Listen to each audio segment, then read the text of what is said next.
संतान सप्तमी व्रत कथा और सरल विधि। संतान सप्तमी व्रत का महत्व। संतान सप्तमी व्रत भारतीय संस्कृति में एक अत्यंत महत्वपूर्ण व्रत माना जाता है, जो मुख्य रूप से संतान की प्राप्ति और उनके दीर्घायु और सुखमय जीवन के लिए किया जाता है। यह व्रत भाद्रपद मास के शुक्ल पक्ष की सप्तमी तिथि को किया जाता है।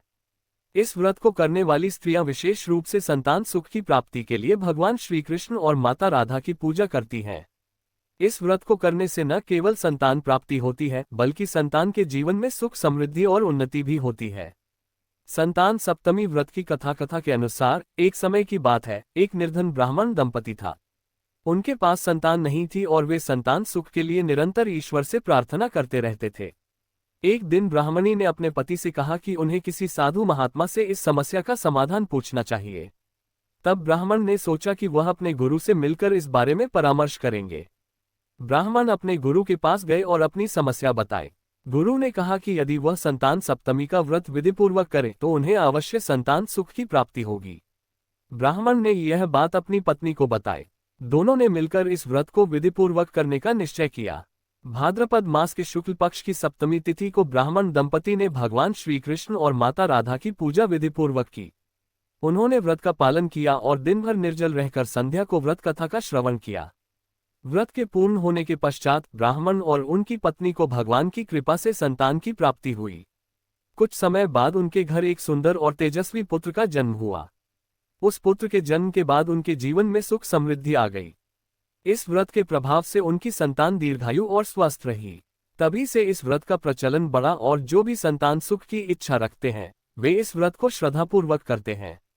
संतान सप्तमी व्रत की सरल विधि। संतान सप्तमी व्रत की विधि अत्यंत सरल है, जिसे कोई भी स्त्री या पुरुष कर सकते हैं। इस व्रत की पूजा विधि निम्नलिखित है। 1. व्रत का संकल्प। व्रत के दिन प्रातःकाल स्नान कर शुद्ध वस्त्र धारण करें। तत्पश्चात भगवान श्री कृष्ण और माता राधा का ध्यान कर व्रत का संकल्प लें। संकल्प लेते समय भगवान से प्रार्थना करें कि आपके व्रत से प्राप्त पुण्य का फल आपके संतान सुख और उनके दीर्घायु जीवन के लिए हो। 2. पूजा सामग्री की तैयारी। पूजा के लिए एक चौकी पर भगवान श्री कृष्ण और माता राधा की मूर्ति या चित्र स्थापित करें। पूजा सामग्री में रोली, चावल, फूल, धूप, दीप, नैवेद्य, भोग, मौली, फल और जल से भरा हुआ कलश रखें। इसके अलावा व्रत कथा सुनने के लिए एक पवित्र पुस्तक या कथा सुनाने वाला व्यक्ति होना चाहिए।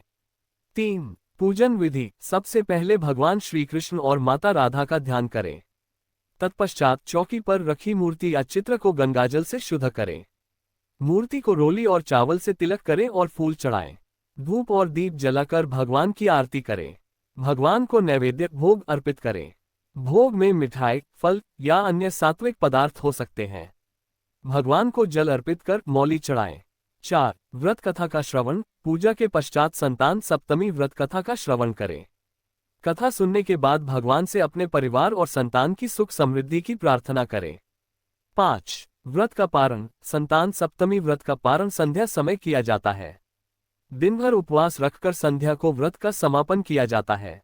उपवास तोड़ने के लिए सबसे पहले भगवान को अर्पित नैवेद्य ग्रहण करें। उसके बाद स्वयं भोजन ग्रहण करें। संतान सप्तमी व्रत के विशेष नियम। इस व्रत के दिन ब्राह्मण भोजन कराना अत्यंत शुभ माना जाता है। यदि संभव हो तो ब्राह्मणों को भोजन कराकर दक्षिणा दें। इस व्रत को करने वाले को संयमित आचरण रखना चाहिए और मन, वचन और कर्म से पवित्रता बनाए रखनी चाहिए। व्रत के दिन दान पुण्य का भी विशेष महत्व है। गरीबों को अन्न, वस्त्र और धन का दान करें। संतान सप्तमी व्रत का फल। संतान सप्तमी व्रत करने से संतान सुख की प्राप्ति होती है। जिनकी संतान है उनके लिए यह व्रत संतान के जीवन में सुख, समृद्धि और दीर्घायु की प्राप्ति का साधन बनता है। इस व्रत के प्रभाव से संतान दीर्घायु, स्वस्थ और सदाचारी होती है। व्रती का मन शांत और संतुष्ट रहता है और उसके जीवन में हर प्रकार के कष्टों का निवारण होता है। इस प्रकार संतान सप्तमी व्रत भारतीय परंपरा में एक महत्वपूर्ण स्थान रखता है, जो संतान की कामना करने वालों और संतान के कल्याण की इच्छा रखने वालों के लिए अत्यंत फलदायक है।